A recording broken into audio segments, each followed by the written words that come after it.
प्रिय बंधूंनो, आज आपण जसं धावत सुटण्याचा प्रयत्न करू, परंतु पहिले 4था अध्याय 12 ते 16 वचन हे थोडस हळू जायला पाहिजे, कारण त्यामध्ये पौलानी तिमथ्याला ज्या गोष्टी लिहिलेल्या आहेत त्याकडे थोडस आपलं लक्ष मी वेधू इच्छितो. मग नंतर 5वा अध्याय, त्याच्यामध्ये जास्त अभ्यास करण्याची गरज नाहीये. 5व्या अध्यायामध्ये काही इन्स्ट्रक्शन आहेत, सूचना आहेत, मार्गदर्शन आहेत, ते फक्त थोडा वेळ त्याला लागेल. मग 6वा अध्याय पाहू कसं आपण पूर्ण करू शकणार आज. पण प्रभूला धन्यवाद. पुष्कळशा गोष्टी आम्ही शिकू शकतो जेव्हा मी वचनाची तयारी करीत असताना. पुष्कळशा गोष्टी मला देखील आशीर्वादाचे ठरलेले आहेत, कारण जेव्हा पाळक मंडळीसाठी संदेश तयार करतो तर निश्चितच त्याद्वारे प्रभू त्याच्याशी देखील बोलत असतो. आणि जसं म्हटलेलं आहे, परमेश्वराचं वचन दुधारी तलवार आहे आणि हे ऐकणाऱ्यासाठी आणि सांगणाऱ्यासाठी देखील आशीर्वादाचं ठरतं. आणि तुम्ही जे सर्व मिशनरी आहात, प्रभूचे सेवक आहात, निश्चितच तुम्हा सर्वांचं तारण झालं आहे असं मी गृहीत धरतो. कारण काही ठिकाणी काही मिशनरीज किंवा सुवार्थिक त्यांचं तारण झालेलं नसतं, देवाची ओळख झालेली नसते, तरी पण ते मिशनरी म्हणून सेवा करायला येतात.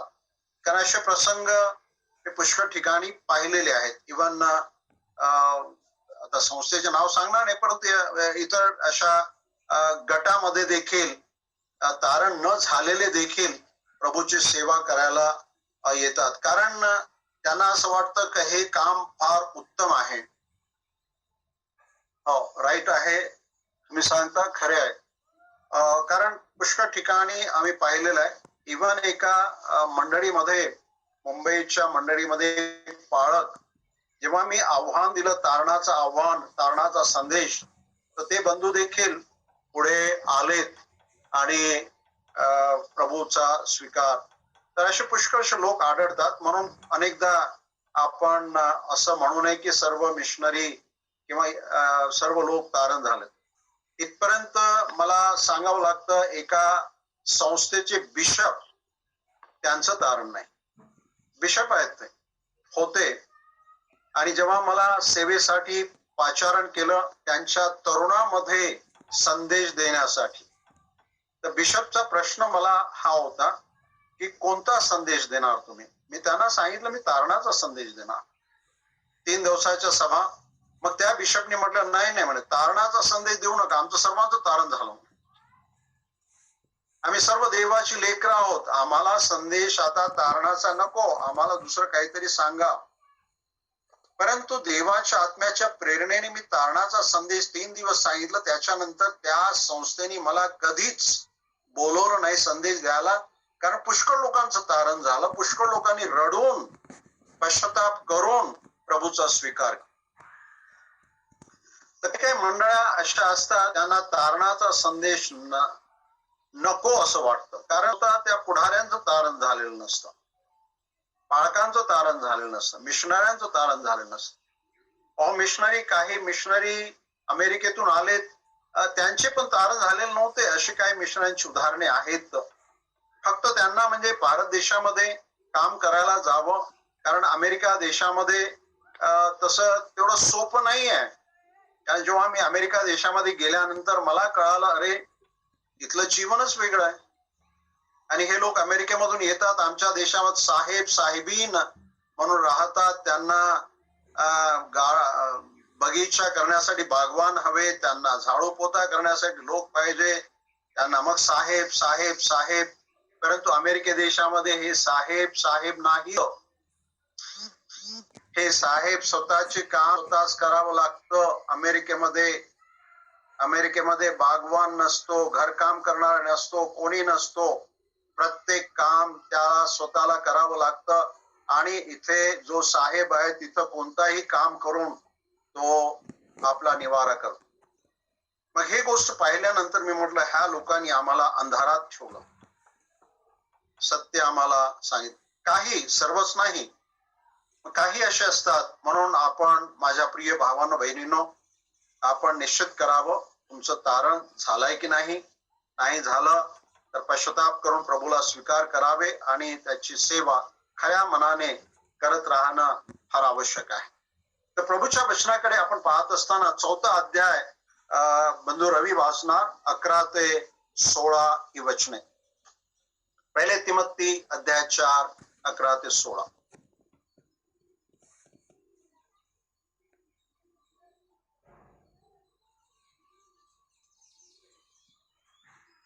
बंधू रवी आवाज येतोय? आवाज येतोय. अनम्यूट कर. हा येतोय आवाज. पहिले तिमोथी याचा 4था अध्याय 11 ते 16 वचन आपण वाचूया. तिमोथीचा खाजगी जीवनक्रम व शिक्षण ह्या गोष्टी आज्ञारूपाने सांगून शिकीव. कोणी तुझ्या तारुण्याला तुच्छ मानू नये, तर भाषण, वर्तन, रीती, विश्वास व शुद्धता याविषयी विश्वास ठेवणाऱ्यांचा कित्ता हो. मे येईपर्यंत वाचन, बोध व शिक्षण याकडे लक्ष ठेव.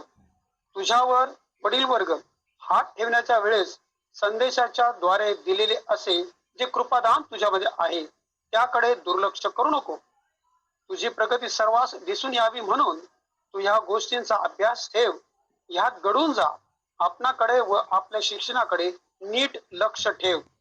त्यातच टिकून राहा, कारण असे केल्याने तू स्वतःचे व तुझे ऐकणाऱ्यांचेही तारण साधतील. प्रभू परमेश्वर ही वाचली वचने आपणा सर्वांसाठी आशीर्वादित असे करो. आमेन आमेन. आमेन. तर माझ्या प्रिय भावांनो आणि बहिणींनो, ह्या वचनामध्ये तिमोथीच्या खाजगी जीवनाविषयी सांगण्यात येत आहे. आणि असं म्हटलेलं आहे, ह्या गोष्टी आज्ञा रूपाने सांगून शिकीव. ह्या गोष्टी म्हणजे याच्या अगोदर सांगितलेल्या सर्व गोष्टी आज्ञा रूपाने सांगून शिकीव. कोणी तुझ्या तारुण्याला तुच्छ मानू नये. भाषण, वर्तन, प्रीती, विश्वास व शुद्धता ह्याविषयी विश्वास ठेवणाऱ्यांचा कित्ता होणे म्हणजे आपल्या जीवनाद्वारे दुसऱ्यांना आशीर्वाद मिळावा. तुमच्या जीवनाकडे बघून लोकांनी काहीतरी शिकायला पाहिजे, चांगल्या गोष्टी. तुमचं प्रार्थनेचं जीवन, मग इथे त्यांनी उदाहरण दिलेलं आहे काय काय असायला पाहिजे. तुमचे भाषण, माझ्या प्रिय भावानो बहिणीनो, भाषण किंवा जे आपण बोलतो आपल्या मनातल्या गोष्टी आपण प्रगट करतो. प्रभू येशू ख्रिस्त मार्क वर्तमानामध्ये 7व्या अध्यायामध्ये म्हटलं, तुझ्या मनात जे आहे ते बाहेर येतं. म्हणून जेव्हा देवाचा आत्मा आपल्यामध्ये आहे, देवाची वचने आपल्यामध्ये आहेत, तर आपल्या मुखाद्वारे ते पडणार. तुमच्या जवळ समजा असा प्याला आहे आणि त्या प्याल्यामध्ये दूध असेल तर धक्का लागणार तर दूधच बाहेर येणार. विष असेल तर धक्का लागणार तर विष येणार. आमची बोलणे कसे असावे? आमच्या बोलण्याकडे जर आपण विचार करणार तर पौल कलसेकराच्या पत्रामध्ये तो सांगतो, मिठाने रुचकर केलेले असावे. कलसेकरास पत्राचा 3रा अध्याय, क्षमा करा 4था अध्याय, कलसेकरास पत्र याचा 4था अध्याय 6वे वचन. Colossians chapter 4 verse 6. Chapter 4 verse 6. तुमचे बोलणे सर्वदा कृपायुक्त, मिठाने रुचकर केल्यासारखे असावे, म्हणजे प्रत्येकाला कसे कसे उत्तर द्यावायचे हे तुम्ही समजावे. हो, काय म्हटलेलं आहे इथं? तुमचे बोलणे सर्वदा मिठाने रुचकर केल्यासारखे असावे,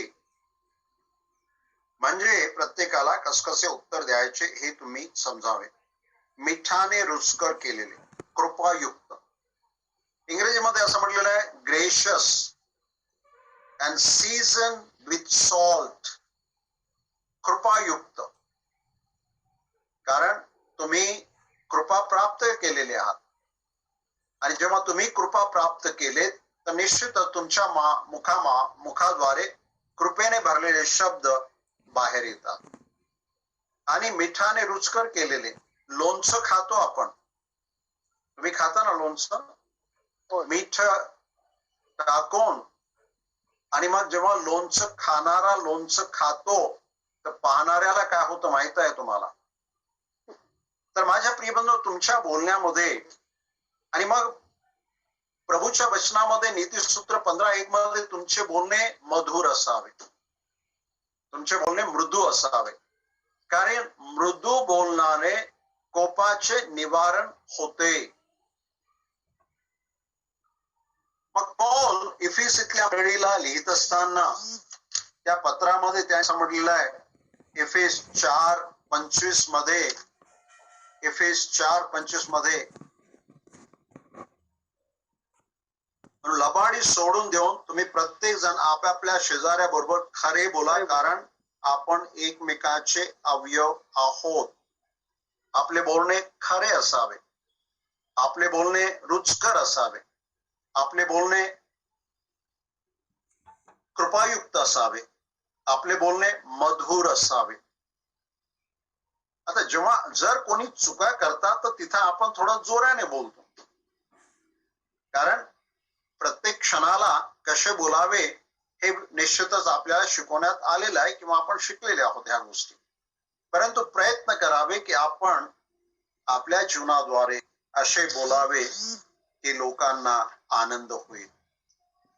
तर पौल म्हणतो तुमचे भाषण, मग तुमचे वर्तन, तुमचं जीवन कसं असावं. कंडक्ट युअर सेल्फ प्रॉपरली, तो योग्य रीतीने वर्तन कर.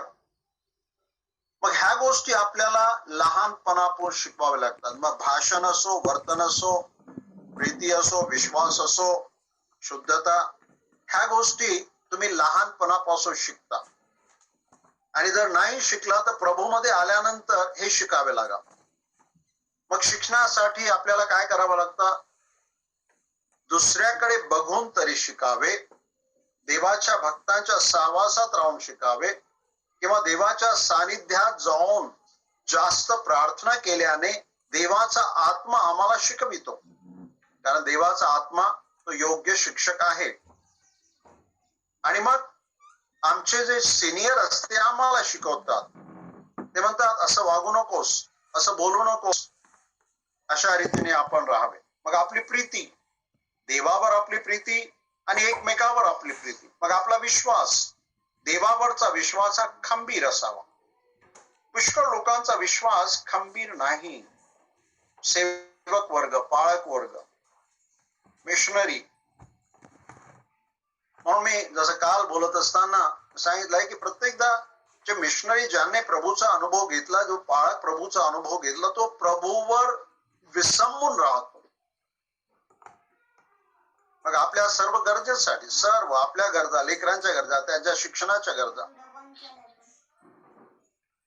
माझ्या प्रिय भावांनो आणि बहिणींनो,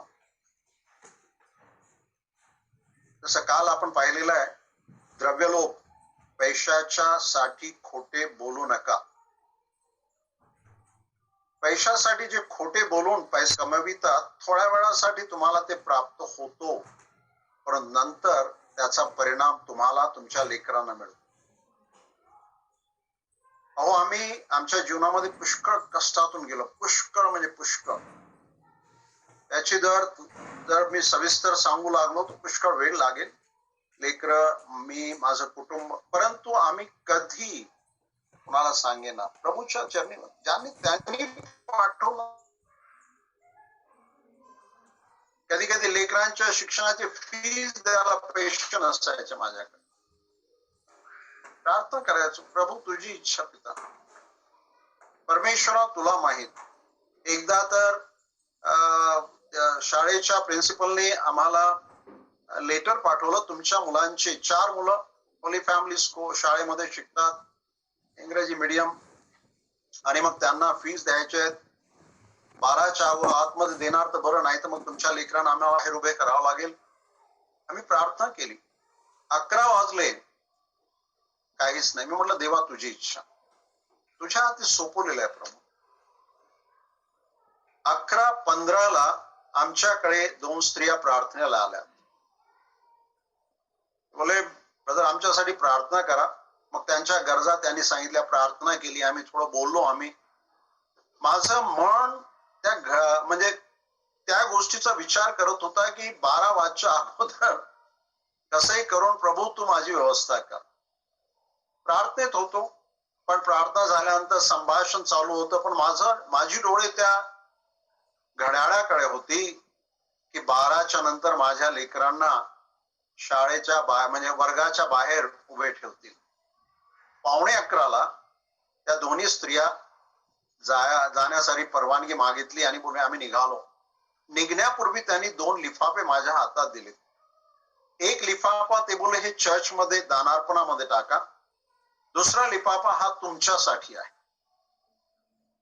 मग गेले ते प्रार्थना केली. मग नंतर मी लिफाफे घेऊन प्रार्थना केली आणि म्हटलं माझ्यासाठी आमच्यासाठी दिलेला लिफाफा उघडला तर माझ्या प्रिय बंधूंनो, जी गरज होती आम्हाला त्याच्या दुपटीने त्याच्यात पैसे होते. लगेच स्कूटरने मी शाळेत, कारण शाळा जवळच होती, गेलो. 12च्या आत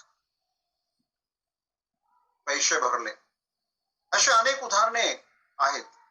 मग आपला विश्वास देवावर खंबीर असावा.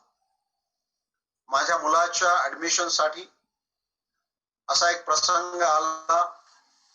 4था मुलगा.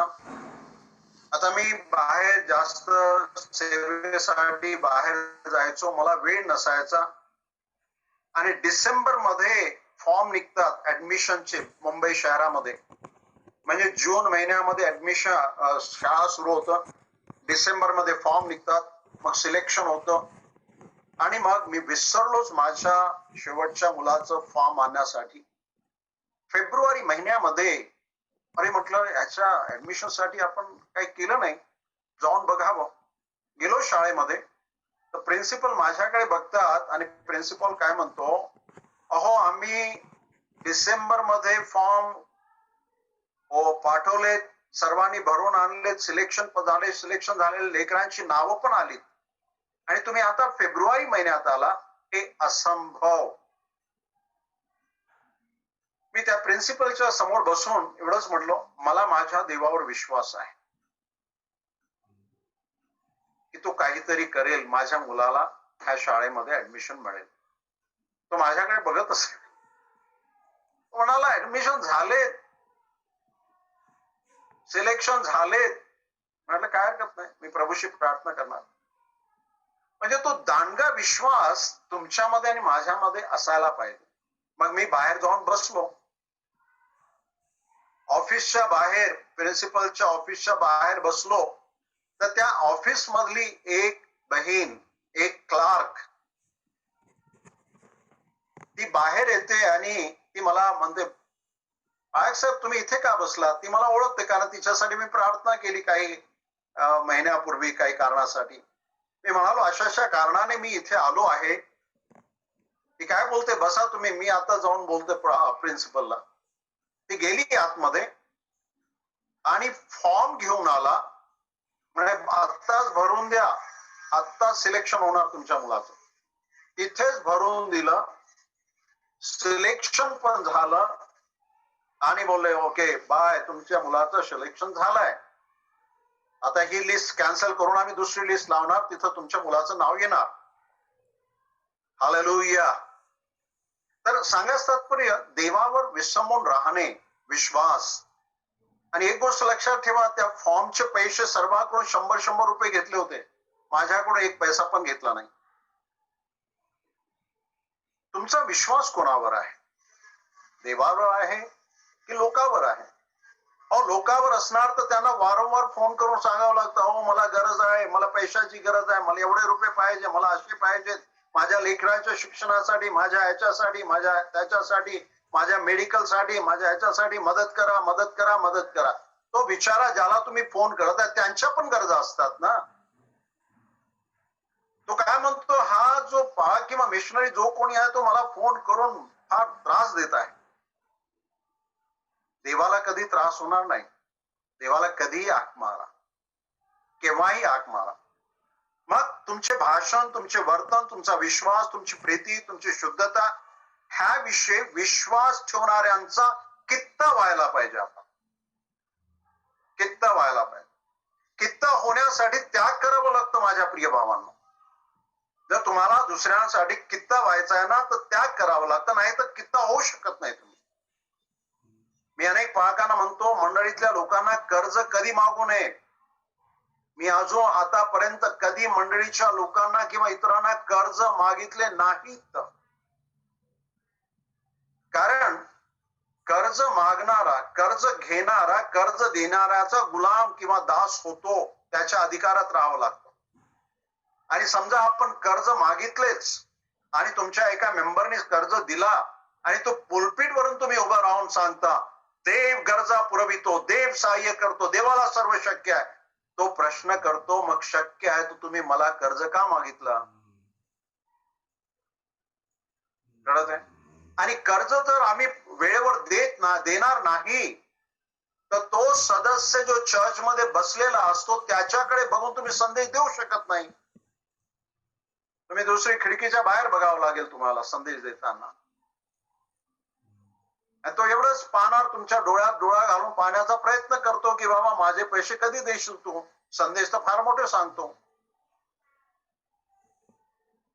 कोणत्याही बाबतीत इथपर्यंत स्कॉलरशिप मिळवण्यासाठी काही लोक, काही सेवक वर्ग अजूनही शेड्यूल क्लास, शेड्यूल याच्यामध्ये आपल्या लेकरांची नावं, आम्ही अजूनही त्याच याच्यामध्ये आहोत. ह्या दृष्टीने गव्हर्नमेंट कडून स्कॉलरशिप मिळवण्यासाठी तशी काही तरतूद असेल अदर बॅकवर्ड क्लास साठी किंवा शेड्यूल ट्राईबसाठी आहेत व्यवस्था. पण आम्ही असं खोटं बोलून, कारण आम्ही ख्रिस्ती आता प्रभूच्या आहोत, देवाची लेकरे आहोत. तर काही वर्षापूर्वी ख्रिस्ती दलित असा शब्द वापरण्यात आलाय आणि त्यासाठी काय गव्हर्नमेंट असेल तर ती गोष्ट वेगळी. माझ्या प्रिय भावांनो, आमच्या लेकरांना अधिक काहीच नाही. ऍडमिशन करताना आमची लेकर ख्रिस्ती आहे. स्कॉलरशिप नसेल तरी चालेल. देव करतो. ज्या देवाची तू आणि मी सेवा करीत आहोत, ज्या देवाची तुम्ही आणि मी सेवा करीत, तो जिवंत आहे. आपला विश्वास दांडगा पाहिजे. भाषण, वर्तन, विश्वास, शुद्धता, आपलं जीवन ह्याविषयी विश्वास ठेवणाऱ्यांचा कित्ता हो. मी येईपर्यंत भाषण, बोध, शिक्षण ह्याकडे लक्ष दे. आता इथे तो म्हटलेला आहे की ह्याकडे तू लक्ष दे. आणि इंग्रजीमध्ये असं म्हटलं, devote yourself to the public reading. Devote, तो स्वतःला समर्पण कर त्या कामासाठी. कोणत्या कामासाठी? देवाच्या वचनाचा मनन करणे. देवाची वचने वाचा, देवाच्या वचनाचा मनन करा, देवाच्या वचनाचा अभ्यास करा, देवाच्या वचनाचा पाठांतर करा, देवाची वचने इतरांना सांगा. तर ह्या गोष्टी आपण करत राहणार तर ही देवाची वचने तुमच्या मनामध्ये, डोक्यामध्ये आणि अंतःकरणामध्ये असणार. मी तुझ्या विरुद्ध पाप करू नये म्हणून देवा तुझी वचने मी माझ्या अंतःकरणात जपून ठेवलेली आहे, दावीद म्हणतो. तर माझ्या प्रिय बंधूंनो, पौल म्हणतो मी येईपर्यंत वाचन, बोध व शिक्षण ह्याकडे लक्ष ठेव. Devote yourself. इतरांना शिकव, इतरांना बोध कर. मग इंग्रजीमध्ये जो शब्द आलेला आहे, प्रीच अँड टीच. प्रीचिंग आणि टीचिंग हा दोन शब्द थोडे आपण जर याचा अभ्यास करू लागलो तर मी एका याच्याकडे वाचत असताना मला अशा 6 गोष्टी आढळल्या आहेत. आणि मग काहींचं म्हणणं असं असतं, मग एका लेखकांनी असं लिहिलेलं आहे,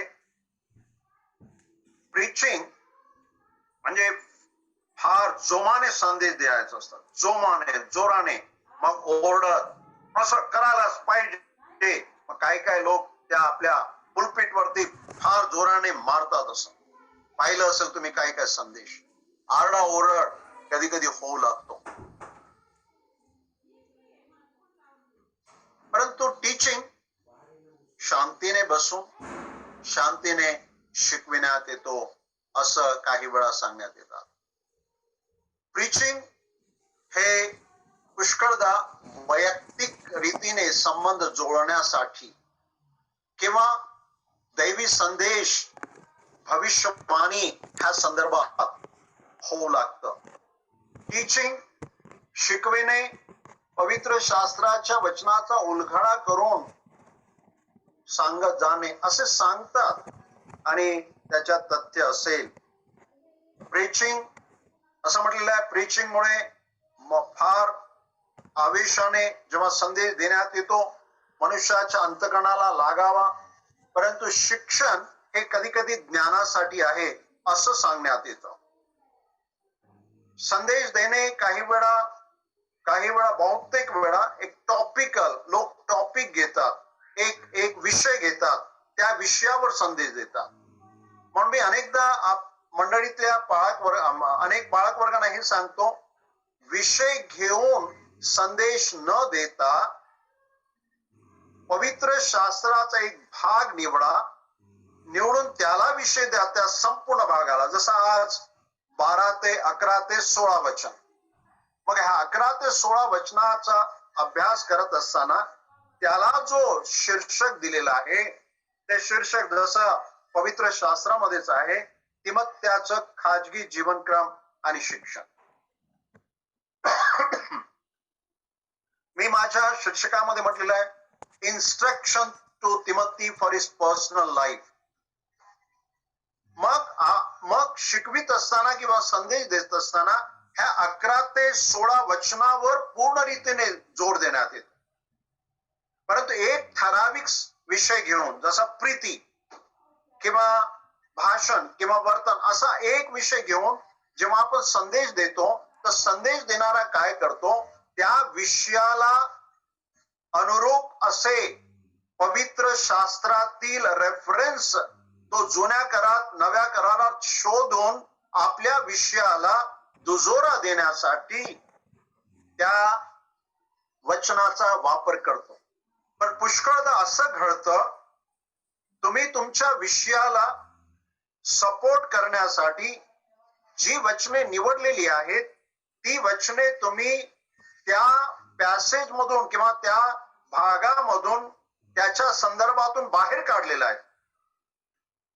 कारण तो शब्द किंवा ती वचने त्या संदर्भात वेगळ्या अर्थाने वापर केला असेल, परंतु तुम्ही तुमच्या विषयाला मजबूत करण्यासाठी तिथून ती वचने घेऊन सपोर्ट करीत असाल तर कधी कधी चुका होतात. कारण संदर्भ तिकडं वेगळा आहे आणि तुमचा संदर्भ वेगळा आहे.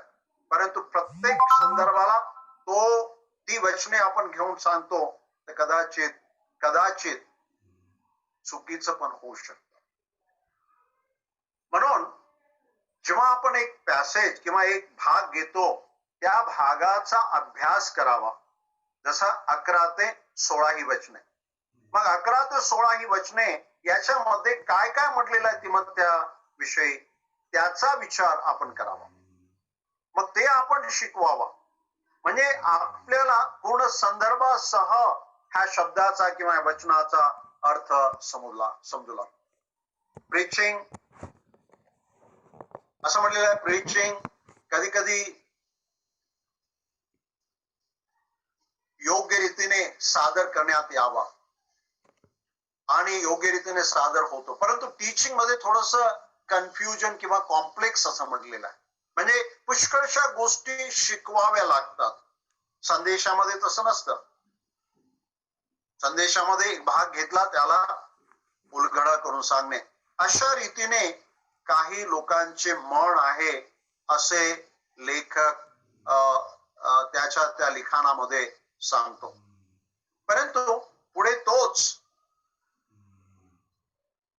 लेखक काय म्हणतो, प्रीचिंग म्हणजे संदेश देणे, संदेश वाहक हा आपल्या अधिकाऱ्याकडून किंवा प्रभूपासून संदेश घेतलेला आहे तो येऊन प्रगट करतो. प्रोक्लमेशन असं म्हटलेलं आहे. संदेश लोकांना जाहीर करणे. जसा राजा हुकूम देतो आणि मग हे जाहीर करणारे ड्रम वाजवून गावामध्ये सांगतात राजाने असं सांगितलेलं आहे, आणि जे राजाने सांगितलं ते जसं आहे तसं सांगणे. मग शिक्षक काय करतो? शिक्षक जे काही संदेश आहे त्याचा उलगडा करून सांगतो. प्रत्येक शब्दाचा उलगडा करून सांगतो. बोध करणे.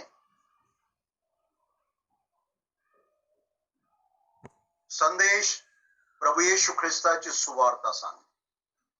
शिक्षण मार्गदर्शन करणे, इन्स्ट्रक्शन देणे. हे करा, हे करू नये, अशा रीतीचे. अशा रीतीने म्हणून ह्या दोन्ही गोष्टी ध्यानात घ्यावे. आणि आम्ही जे पाळक आहोत किंवा मिशनरी आपण आहात, आपण काय करावे? ह्या दोन्ही गोष्टीचा वापर आपण रविवारच्या किंवा बायबल स्टडी किंवा घरामध्ये बायबल स्टडी याचा वापर व्हायला पाहिजे. संदेश आणि शिकवण ह्या दोन्ही गोष्टी आपण वापर करायला पाहिजे. बोध आणि शिक्षण ह्याकडे लक्ष ठेव.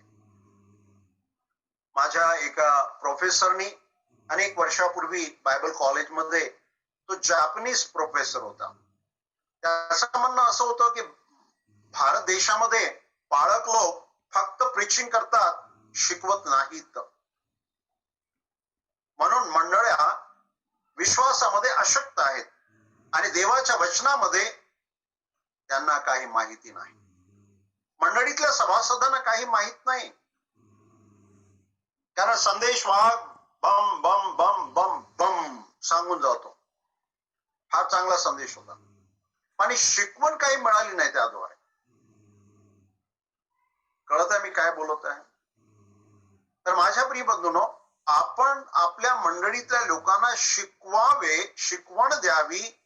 प्रभूच्या वचनात काय म्हटलेलं आहे, कशा रीतीने कोणत्या संदर्भात काय शिकवलेलं आहे, आणि संदेश पण द्यावा. मनाचा परिवर्तन होतो आणि ज्ञानामध्ये वाढ होते. ह्या दोन्ही गोष्टी आवश्यक आहे. परिवर्तन हवं आहे, पण ज्ञानाची वाढ पण हवी आहे. मग त्यांना कळू लागतं की होय, देवाच्या वचनाचा अर्थ असा आहे. आमच्या मनाचा परिवर्तन झाला, आम्हाला ज्ञान पण प्राप्त झालं. मग पौल पुढे असं म्हणतो, तेव्हा त्याला तुझ्यावर वडील वर्गांनी हात ठेवून संदेशाद्वारे दिलेले कृपादान, कृपादान देवाचे दान. प्रत्येक विश्वासणाऱ्याला परमेश्वराने दान दिलेलं आहे. विश्वासणाऱ्यांना, ज्याने प्रभूचा आपला तारणारा म्हणून स्वीकार केला, त्यांना कृपादान मिळालेली आहेत. पवित्र शास्त्रामध्ये असं म्हटलंय, पवित्र आत्म्याचे 7 दान आहेत म्हणून, देवाने दिलेली 7 दान. यशिया 11 अध्याय. ब्रदर रवी, यशिया 11 अध्याय, वचन 1 आणि 2.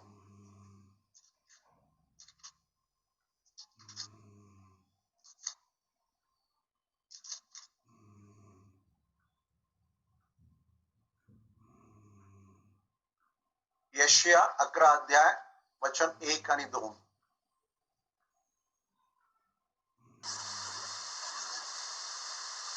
रवी, आर यू देअर? हा, येस येस.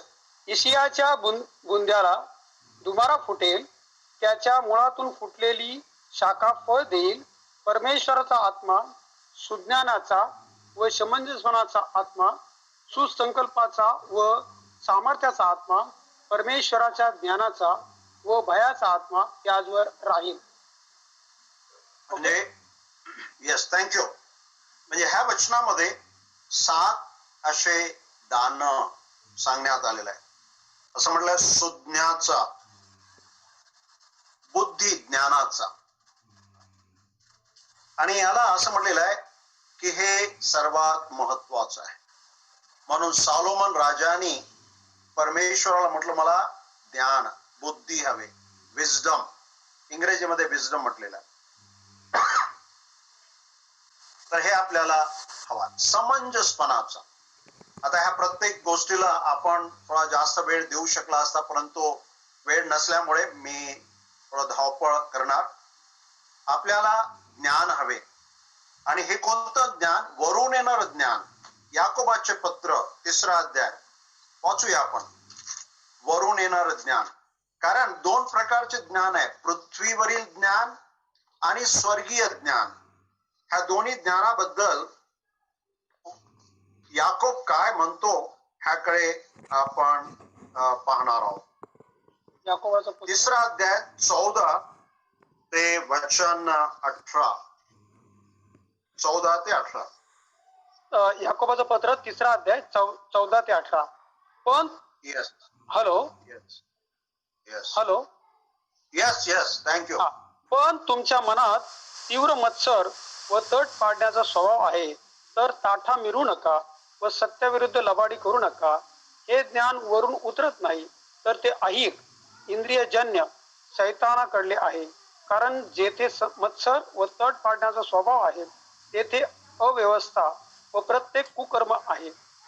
वरून येणारे ज्ञान हे मुळात शुद्ध असते, शिवाय ते शांतिप्रिय, सौम्य, समजूत होण्याजोगे, दया व सत्फले यांनी पूर्ण अपक्षपाती निर्दय असे आहे. पण शांती करण्यासाठी नीतिमत्व रूपी फळ देणारे बी शांतीत पेरले जाते. इथे 2 प्रकारचे ज्ञान, एक ऐहिक सांसारिक ज्ञान आणि परमेश्वरापासून येणारे ज्ञान. तर आम्ही प्रभूला प्रार्थना करावी, प्रभू मला वरून येणारे ज्ञान दे. परमेश्वरा ते ज्ञान मला दे जे मुळात शुद्ध आहे, शिवाय शांतिप्रिय, सौम्य, समजूत होण्याजोगे, दया व सत्फले आणि परिपूर्ण, अपक्षपाती, निर्धम असे आहे. मग आपल्याला ज्ञान हवे. याकोब 1:5 मध्ये काय म्हटलं? ज्याला ज्ञान नाही, ज्ञानाने उणा आहे, त्यांनी परमेश्वराला मागावे, तो सरळ अंतकरणाने देतो, उदार अंतकरणाने देतो. म्हणून प्रभूला ज्ञान मागावे. आणि आम्ही जे सेवक वर्ग आहोत, आम्हाला देवापासून आलेलं ज्ञान हवे. कारण सलोमोनाने जेव्हा ज्ञान मागितलं, परमेश्वराने ज्ञान दिलं, आणि जे नाही मागितलं ते पण दिलंय. माझ्या प्रिय भावांनो, बहिणींनो, पौल इफिसीतल्या मंडळीला जेव्हा लिहितो, इफिस अध्याय 1 वचन 17 मध्ये प्रार्थना केली आहे मंडळीसाठी. आणि काय म्हणतो? आपला प्रभू येशू ख्रिस्त याचा देव, जो वैभवशाली पिता, ह्याने तुम्हाला आपल्या ओळखी संबंधीच्या ज्ञानाचा व प्रगटीकरणाचा आत्मा द्यावा, अशी प्रार्थना.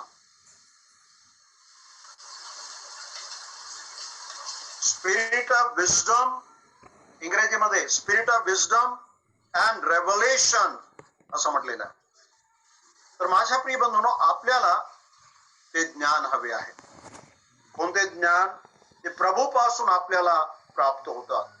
प्रभूपासून प्राप्त झालेलं ज्ञान जर तुमच्यामध्ये आहे, तर निश्चितच तुम्ही अद्भुत असे सेवक असणार. आणि मग पुढे असं म्हटलेलं आहे, समंजसपणा. आपल्याला समंजसपणा हवे. पुष्कळांना ते नसतं, समंजसपणा नसतं. परंतु आपल्याला अंडरस्टँड, कधी कधी आपण म्हणतो, ब्रदर त्याला अंडरस्टँडिंग होत नाही, ब्रदर त्याला अंडरस्टँडिंग नाही, आपण काय बोलतो त्याला समजतच नाहीये, उलटच अर्थ घेतो. There is no understanding. आपल्याला समंजसपणाचा आत्मा हवे, सुसंकल्पाचा आत्मा. सुसंकल्प, काउन्सल, ह्या शब्दाद्वारे काउन्सिलिंग आलेलं आहे. आणि मग त्याच्यामध्ये देखील हे पवित्र आत्म्याच्या प्रेरणेने आपल्याला प्राप्त होतो. याला असं म्हटलेलं इंग्रजीमध्ये सुपर नॅचरल इंट्युशन. मग सुसंकल्प संकल्पाचा आत्मा असेल तर आपण खरं काय, खोटं काय, सत्य काय, असत्य काय याची जाणीव करू शकतो. त्याची गरज आहे आम्हाला.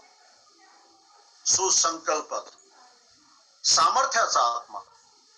निश्चितच तिमोथेच्या दुसऱ्या पत्रामध्ये पहिल्या अध्यायामध्ये म्हटलेला परमेश्वराने आम्हाला सामर्थ्याचा, भित्रेपणाचा नव्हे, सामर्थ्याचा आत्मा दिलेला आहे. तर माझ्या प्रिय बंधूंनो, मग पुढे असं म्हटलेलं आहे, परमेश्वराने ज्ञानाचा, आम्हाला ज्ञान हवे, बुद्धी हवे आणि ज्ञान हवे. ज्ञान निश्चितच पुष्कळशा पुस्तकांचा अभ्यास केल्याने आणि मग वयस्कर किंवा अनुभवी लोकांच्या सहवासात राहिल्याने आम्हाला ज्ञान प्राप्त होते. मग आम्ही जे प्रभूचे सेवक आहोत, आम्हाला ज्ञानाची गरज आहे, देवाच्या वचनाचा. आणि निश्चितच आज काय घडत आहे जगामध्ये, कशा रीतीने राहावे, मार्गदर्शन, कारण ते जर असणार तर आपण इतरांना, आपल्या मंडळीतल्या लोकांना मार्गदर्शन करू शकतो. ह्या गोष्टीची आम्हाला गरज आहे. आणि निश्चितच यशया ग्रंथामध्ये म्हटलेलं आहे की आपल्याला प्रभूच्या कृपेने ह्या गोष्टी प्राप्त व्हायला पाहिजे. मग पुढे म्हटलेलं आहे देवाचा आत्मा, देवाची भीती, फिअर ऑफ द लॉर्ड, हे पण आम्हाला हवे. मग आपल्यामध्ये भक्ती ती पण असायला पाहिजे.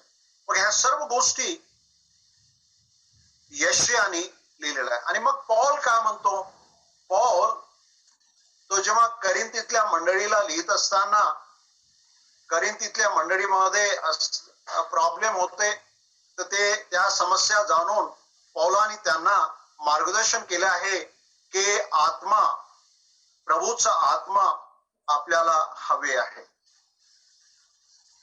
मग प्रभूच्या आत्म्याची दानं 12 अध्यायामध्ये, दुसरे करिंथ याच्या 12 अध्याय, 13 अध्याय, 14 अध्याय, हे 3 अध्याय तुम्ही वाचून बघायला पाहिजे. जेव्हा हे 3ही अध्याय आपण वाचतो तर आपल्याला पुष्कळशा गोष्टी समजू लागतात. मी अनेकदा बाळक वर्गांना सांगतो की इतर लोक काय सांगत आहेत त्याकडे तुम्ही लक्ष देऊ नका, पण हे 3 अध्याय वाचून मनन करा, अभ्यास करा. मग आपल्याला कळेल देवाने दिलेली आत्मे आणि मग त्याचे कार्य कसे आहेत. पहिले कोरिंथ 12 अध्याय 27 ते 30 वचनामध्ये देखील पॉल काही गोष्टी स्पष्ट करतो. तर माझ्या प्रिय भावांनो आणि बहिणींनो, परमेश्वराचा आत्मा जे तुम्हाला प्राप्त झालेला आहे, तो आत्मा तुम्हाला मार्गदर्शन करणार आणि तुम्हाला परमेश्वराने जी दानं दिली आहेत त्याचा वापर आपण करावे. कधी कधी आपल्याला दिलेल्या दानाचा वापर आपण करत नाही, आणि जेव्हा आपण वापर करत नाही तर तो आपल्यापासून काढून घेतला जाईल. आपल्याला माहित आहे 25 अध्यायामध्ये, मत्ती कृष्ण वर्तमान 25 अध्यायामध्ये वाचलेलं आपण, एकाला 3, दुसऱ्याला 2, तिसऱ्याला 1. मग ज्याने वापर नाही केला त्याची दानं घेऊन किंवा त्याला दिलेली ज्याच्याकडे त्याला देण्यात येतात. म्हणून आपण प्रभूने दिलेल्या दानाचा वापर करायला पाहिजे, त्याकडे दुर्लक्ष करू नकोस. मग कधी कधी प्रश्न हा असतो, काहींना समजत नाही मला काय दान दिलं देवाने. तर देवाचं वचन जर वाचत राहणार तर प्रभू परमेश्वर आपल्याला मार्गदर्शन करतो. आणि जर आपल्याला असं वाटतं की आपल्याला कळत नाहीये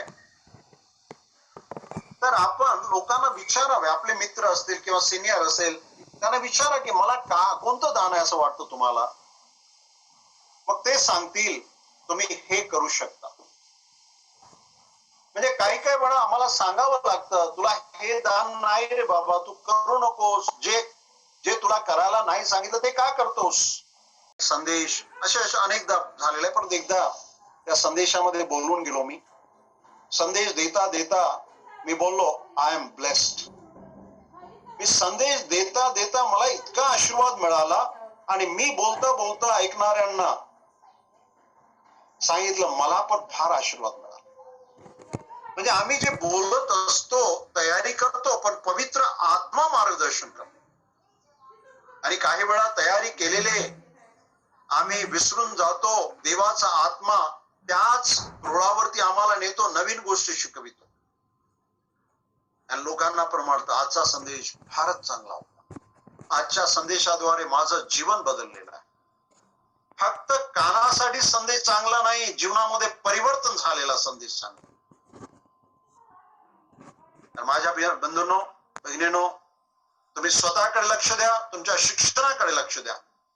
तर त्यामुळे काय होणार, ऐकणाऱ्यांचं तारण होईल आणि तुमचं पण. देवबाप आपणास आशीर्वाद देव. आम्ही प्रार्थना करू आणि एक गीत ऐकूया. दयाळू देवा तुझी स्तुती असो.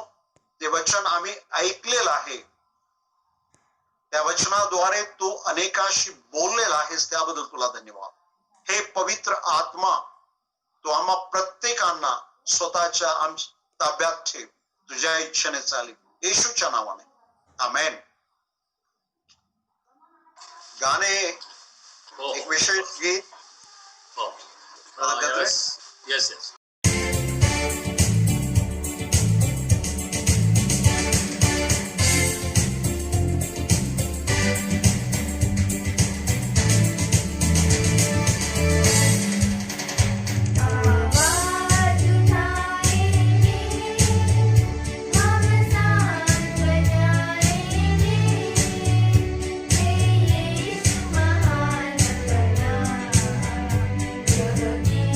Tonight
मग विधवेच्या बाबतीत, आणि मग नंतर पुढे असं म्हटलेलं आहे की जे दास आहेत त्यांच्या बाबतीत पौल आणि तिमोथेला मार्गदर्शन केलंय.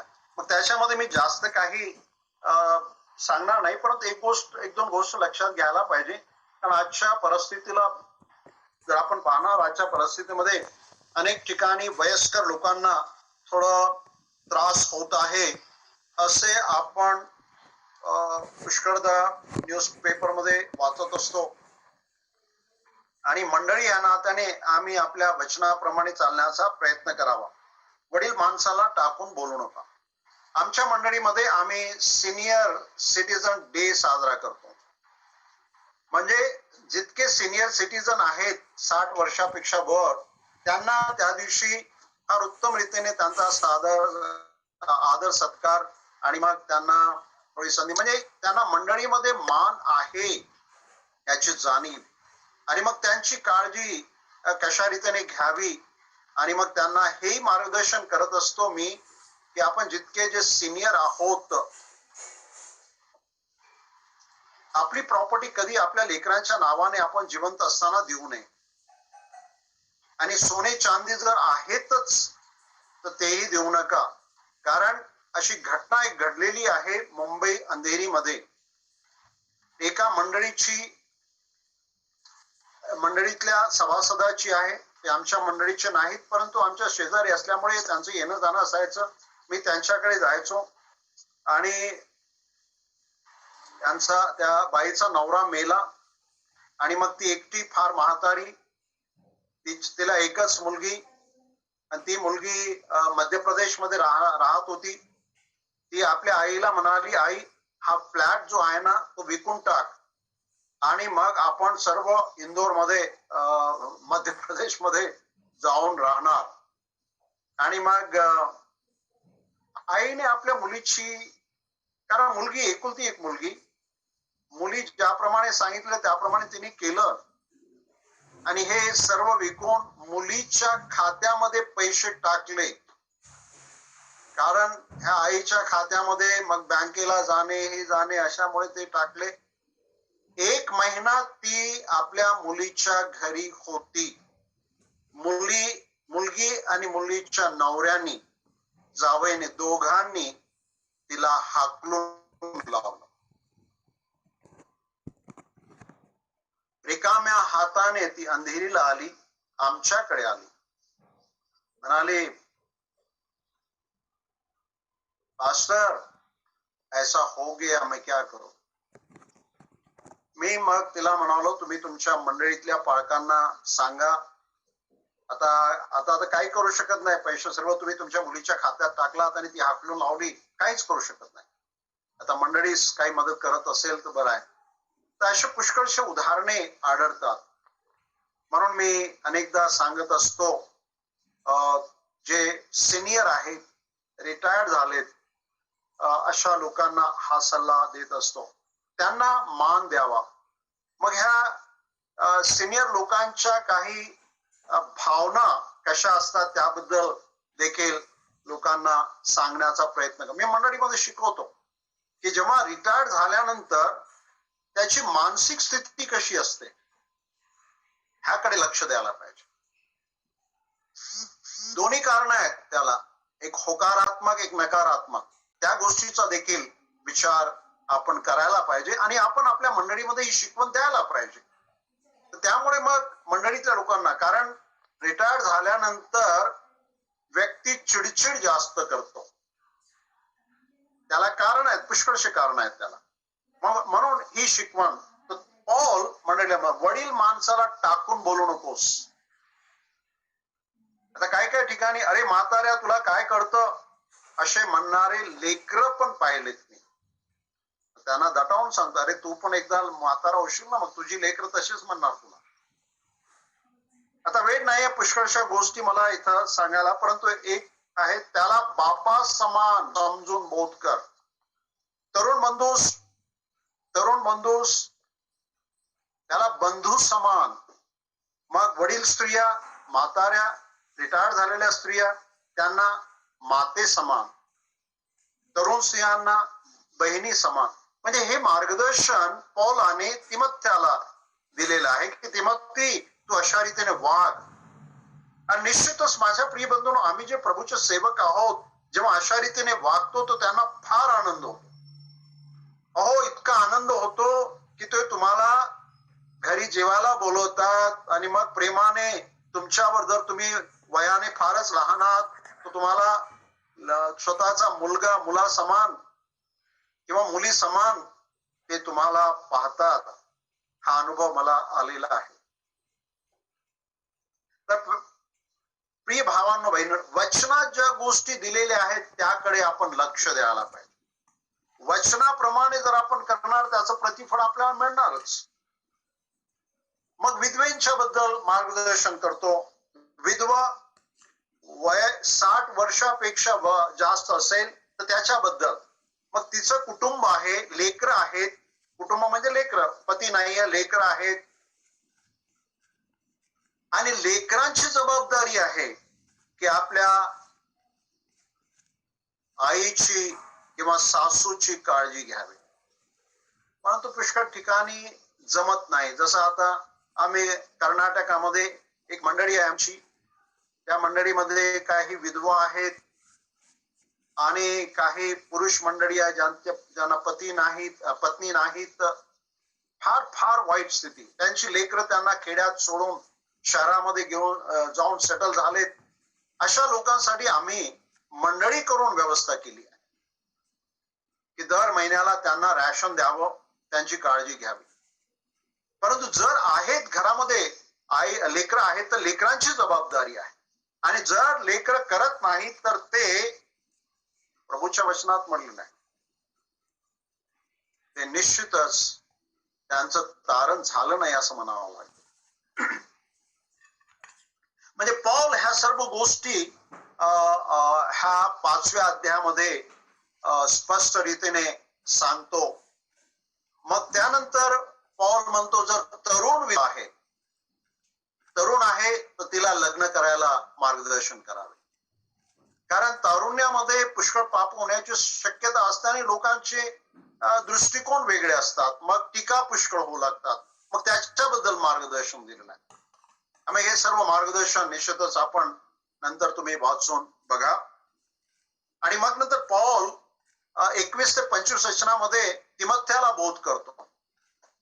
तिमोथी, तू कसा असायला पाहिजे, काय करायला पाहिजे. 21 ते 25 वचन, त्यामध्ये तो म्हणतो, तू पक्षपात करू नकोस. पक्षपात ही एक फार मोठी समस्या मंडळीमध्ये पण दिसून येतं. काही वेळा मंडळीचे सतत म्हणतात, अहो तुम्ही त्यांच्याच घरी जास्त जाता, आमच्या घरी येत नाहीत, कारण ते तुम्हाला जास्त दान देतात ना, त्यामुळे तुम्ही त्यांच्याकडे, आणि आम्ही तुम्हाला दान देत नाही म्हणून तुम्ही आमच्याकडे येत नाही, असे कंप्लेन येतात. हा, त्यांच्याकडे जाणार तर तुम्ही दुधाचा चहा पिता, आमच्याकडे तो दूध आम्ही विकत आणू शकत नाही, काळा चहा द्यावा लागतो. मी अंधेरीमध्ये असताना काही वर्षानंतर मी सर्व लोकांना सांगितलं, मला काळा चहाच पाहिजे, दुसरं काहीच नको, प्रत्येक ठिकाणी.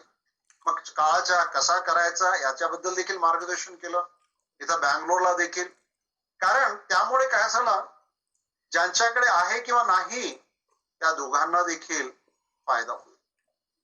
काही वेळा म्हणावं लागणार की मला साखर चालत नाही. म्हणजे ज्यांच्याकडे जर साखर नसेल तर त्यांना तो समस्या ना, हा पाळकांना साखर चालत नाही, चालेल काळा चहाच करा. म्हणजे माझ्या प्रिय बंधू, लोकांच्या परिस्थितीला अनुसरून आपण राहावे, पक्षपात होऊ नये. आता काही वेळा लोक बोलतात, परंतु तुम्ही तुमची मनसाक्ष जपून ठेवावी. तुमचा सद्विवेक तुम्हाला सांगायला पाहिजे. आणि ह्या रीतीने तुम्ही सेवा करणार तर निश्चितच तुम्ही आशीर्वादित होणार, इतरांना आशीर्वाद मिळणार. उतावळीने कोणावर हात ठेवू नकोस. तो संदर्भ हा आहे जेव्हा मंडळीमध्ये वडील किंवा एल्डर डीकन जेव्हा नेमायचं असतं त्या संदर्भामध्ये कोणावरही हात ठेवू नको. प्रार्थना करण्याच्या बाबतीत नाही. प्रार्थना करायला आपण हात ठेवून प्रार्थना करतो किंवा दुरून प्रार्थना करतो. आता प्रश्न मिटलाच. आता जवळ जायचंच नाहीये. 6 फूट दूर राहून आम्हाला प्रार्थना करावी लागणार. आता हात पण मिळवायचं नाहीये. खांद्यावर हात ठेवता येत नाही, डोक्यावर हात ठेवता.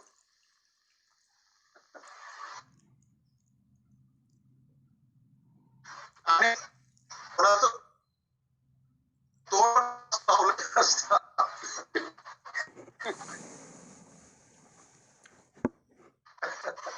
झालं पुष्कळशा गोष्टी याच्यामध्ये फायदेशीर आहेत.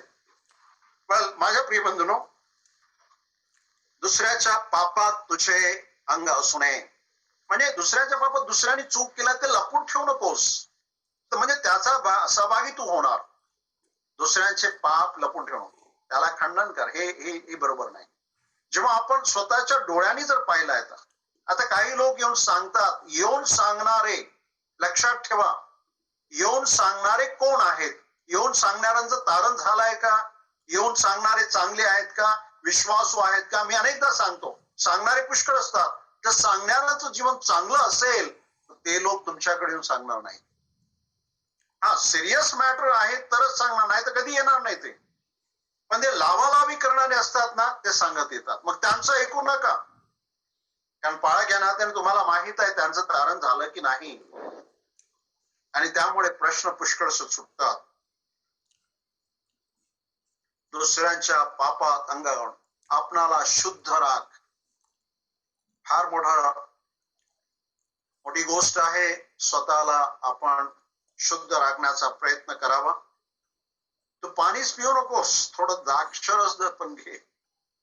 आता हा जो विषय आहे ना, याच्या बाबतीत पुष्कळसे डिबेट होतात, वादविवाद होतात. पौलाने सांगितलं प्यायला, मग काय होतं आम्ही जर पिणार, असे प्रश्न. आता इथं वेळ नाही आपल्याला त्याच्यामध्ये, परंतु खरंच तुम्हाला डॉक्टरनी सांगितलंय का तुम्हाला पोटाचा त्रास आहे, तुम्हाला हे प्यावं लागेल? द्राक्षरस पी म्हटलेलं, दारू नाही, अल्कोहोल नाही. आता इंग्रजीमध्ये वाईन हा शब्द येतो, त्यामुळे तो वाद होऊ लागतो. मग अशा रीतीने पौल तिमोथेला मार्गदर्शन करतो या 25 वचनापर्यंत. मग 6 अध्यायामध्ये 1 ते 2 वचन दासाबद्दल सांगितलेलं आहे. दास कसे असावेत. आणि पौलाच्या इतर पत्रामध्ये देखील आपण पाहतो दासाच्या बाबतीत, कलसेकरा पत्रामध्ये, एफेसकरा पत्रामध्ये. तर प्रिय बंधूंनो, त्या काळामध्ये दास होते. आणि मग जसं फिलेमोनाला पत्र वाचताना आपल्याला कळेल की कशा रीतीने दासाचं तारण झालं. आणि मग तो ओनेसिमस परत फिलेमोनाकडे येतो. मग दासाला दास म्हणून नव्हे परंतु बंधू म्हणून स्वीकार कर, ह्या बाबतीचं मार्गदर्शन पौलाने फिलेमोनाला दिलेलं आहे. तर दासाच्या बाबतीत देखील मार्गदर्शन केलेलं आहे. आणि मग 3ऱ्या वचनापासून 4थं वचन, 3 आणि 4 वचन खोटे शिक्षण देणारे. त्याच्याबद्दल खोटे शिक्षण देणारे ते कसे असतात? खोटे शिक्षण देणारे वादविवाद करण्यामध्ये पुढाकार घेण्याचा प्रयत्न करत असतात. म्हणून आपण कधी वाद करू नये, कोणाशी करू नये वाद. कारण वाद करून आम्ही काही प्राप्त नाही करणार. सत्य ही वस्तू सत्य आहे, बस. त्याला आणखी मी वाद करून सत्य आहे म्हणून सांगण्याची काही गरज नाही मला. आता माझ्या खोटे शिक्षण देणारा तो जर म्हणतो की हे सत्य नाही, बाबा हे तुझं तुला, मला माहित आहे सत्य आहे, त्याबद्दल मी वाद करणार नाही, तुला पटत नाही, प्रेज द लॉर्ड.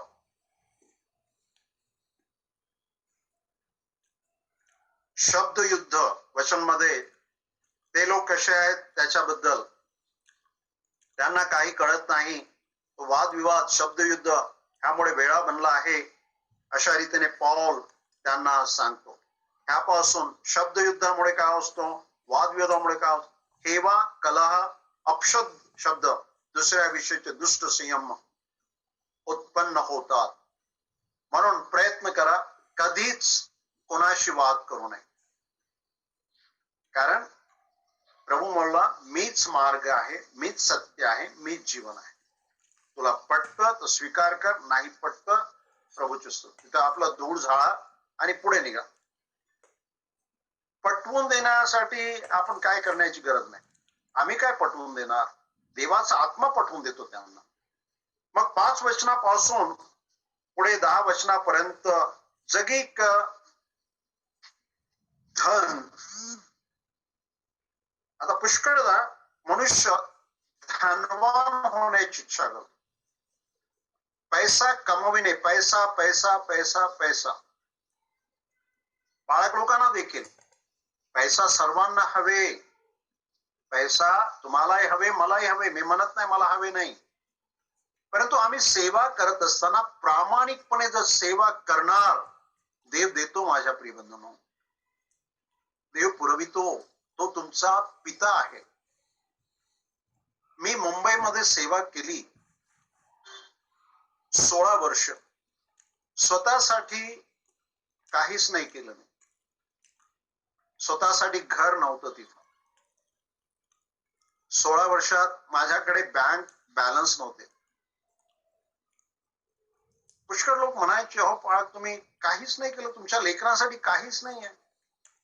इतकी तुम्ही सेवा करता, इतक्या मंडळ्या स्थापन झाल्या, इतक्या पाळक लोकांना तुम्ही तयार केलात, अहो स्वतःसाठी काही आहे का? काही नाही. काही वेळा काही लोकांनी मला सांगितलं, तुम्ही दुसरं काहीतरी करा ना, थोडा पैसा येईल तुम्हाला.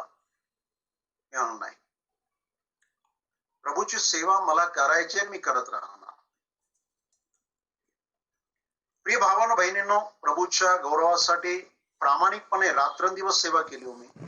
पुष्कळ मंडळ्या स्थापन झाले, पुष्कळ लीडर तयार झालेत.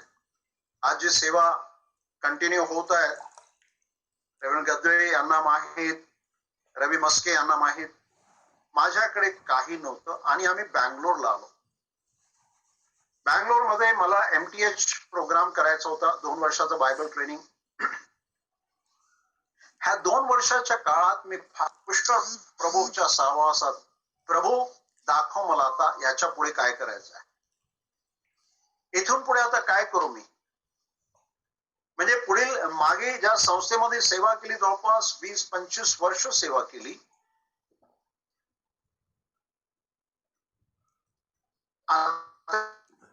इथून पुढे काय करायचं. तर सेवा प्रभू इथे करण्यासाठी मार्गलोरला आलो तेव्हा एक बंधू तो काय म्हणतो, ब्रदर आम्ही तुम्हाला इतके वर्ष पाहिले, तुम्ही तुमच्यासाठी तुमच्या लेकरांसाठी काहीच नाही केलं.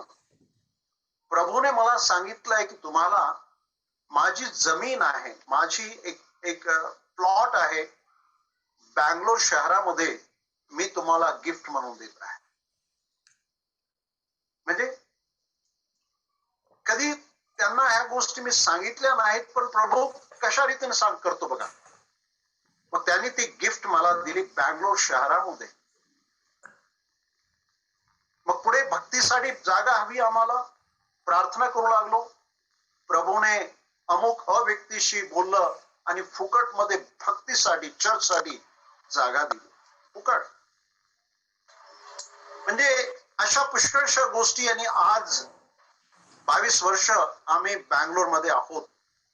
आमच्या लेकरांना उत्तम नोकरी मिळालेत. प्रार्थनेनेच, केवळ प्रार्थना, प्रभूच्या चरणी उपवास व प्रार्थना.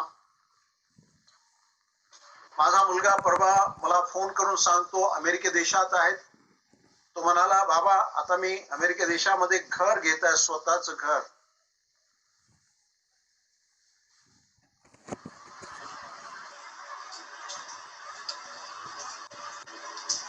आनंदाचे अश्रू.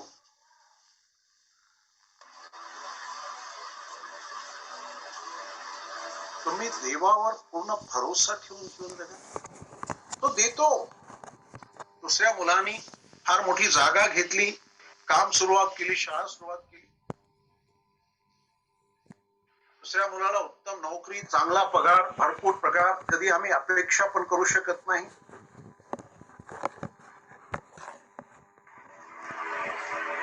ह्या सर्व गोष्टी पाहत असताना गेली 18-20 वर्ष मी पगार म्हणून काही घेत नाही. ऐका तुम्ही बरोबर, गेली 18 ते 20 वर्ष झाले पगार म्हणून काही घेत नाही. प्रभू पुरवितो. प्रभू फार मोठी सेवा दिली. म्हणजे आपण हे मला हवे म्हणून तुम्ही जर त्याच्या मागे धावणार तर आपण वेडे होऊन जातो. टेन्शन असतं. परंतु प्रभू पुरवील म्हणून प्रभूवर भिस्त ठेवता. तो देतो, तो पुरवितो, तो सर्व देतो कल्पने पलीकडे. आज बँगलोर मध्ये स्वतःच घर आहे. ही फार मोठी कृपा आहे, फार मोठा चमत्कार आहे. मग मी लोकांना काय सांगतो, देवाने दिलं आहे, माझ्या कमाईने काय घेतलं नाहीये, प्रभूची कृपा झाली. म्हणून धनासाठी धावपळ करू नका. हे देवभक्ता, तू ह्यापासून पळ. कारण द्रव्याचा लोभ सर्व प्रकारच्या वाईटाचे मूळ आहे. त्याच्या पाठीस लागून कित्येक विश्वासापासून बहकले आहेत आणि त्यांनी स्वतःस पुष्कळशा वेदांनी, पुष्कळशा खेदांनी भोसकून घेतले आहे. द्रव्य लोभ, मला हवे, मला हवे, मी हे मिळवायला पाहिजे, ते मिळवायला पाहिजे, हे कर. नाही, इच्छा असणे बरं आहे, वाईट नाहीये. प्रार्थना कर, हे सर्व लिहून टाक. माझ्याकडे सर्व लिहून असायचं. प्रभू, दर महिन्याला मला एवढे पैसे हवेत माझ्या कुटुंबासाठी. कोणाला मागा? प्रभूला माग. दर महिन्याला मला हे हवं. त्या पित्याला माग. त्याने अभिवचन दिलं, सेवेसाठी दर महिन्याला एवढे पैसे पाहिजेत प्रभू, प्रभूला मागायचं. माझ्या प्रिय बंधूंनो, परमेश्वर कार्य करतो. मग पुढे प्रभू बोध करतो तिमत्याला की कशा रीतीने राहायला पाहिजे. हे देवभक्ता, आणि त्या ठिकाणी जर मी असं म्हणणार, हे मिशनरी, तू ह्यापासून पळ. हे पाळक वर्ग, तू ह्यापासून पळ. आणि नीतिमत्व, सुभक्ती, विश्वास, प्रीती व सौम्यता ह्याच्या पाठीस लाग. विश्वासासंबंधीचे जे सुयुद्ध आहे ते तू कर. युगान युगाच्या जीवनाला बळकट कर. माझ्या प्रिय बंधूंनो, हे फार उत्तम शिकवण मला पण आशीर्वादाचं आहे. आणि निश्चितच तुम्हाला पण. तेव्हा आपणा सर्वांस आशीर्वाद देऊ. आमेन, आमेन. प्रभूला धन्यवाद, प्रभूची स्तुती असो. नायक साहेब धन्यवाद, ही संधी दिली. आम्ही 5वा अध्याय 6वा अध्याय थोडा धावपळत केलो, परंतु प्रभूची इच्छा, पुढे कधी वेळ मिळाला तर आणि सावकाश आपण अभ्यास करण्याचा प्रयत्न करूया. पण करतोय, मी तुमचे आभार मानतो. प्रभूला धन्यवाद. Praise the Lord.